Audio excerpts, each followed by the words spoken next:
So I'm going to share 3 top tips on single-use plastic reduction, predominantly in the workplace, but things that we could also use if we're making that transition at home as well. Firstly, and really importantly, I think we need to situate single-use plastic reduction within a wider waste reduction hierarchy.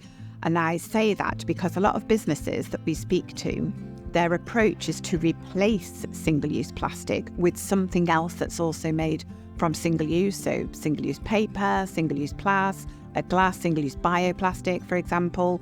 And whilst that does help you to reduce or eliminate single-use plastic, we're really just shifting the burden so that we're creating waste, the same amount of waste, but in a different type of material. So our strapline at Travel Without Plastic is let's reduce single-use.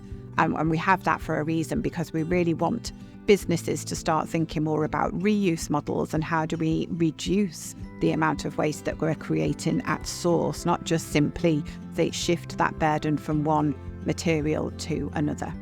Secondly, not everybody is as excited as single-use plastic reduction as I am, and you might find that in the business that there are people that don't really understand why we're asking them to make changes. They don't relate to it necessarily, they don't think it's important.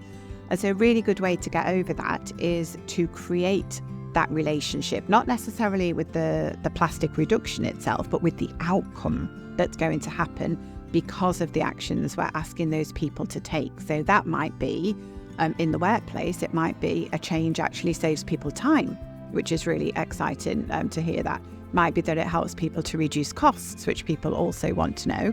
But it could be just something like we're going to have, the space outside of our hotel or the space outside of our workplace, the park where we take our children to, is going to be cleaner. It's going to be a nicer experience for everybody. So being able to have people relate, yes, I want that outcome, enough that I am happy to take the actions to reduce that plastic in the first place. And then finally, it's around the communication of those actions. So very often when we make a change somewhere, people don't always like change. People aren't used to change, and you might have implemented something different and people might complain, or they might say something that, they don't enjoy this change.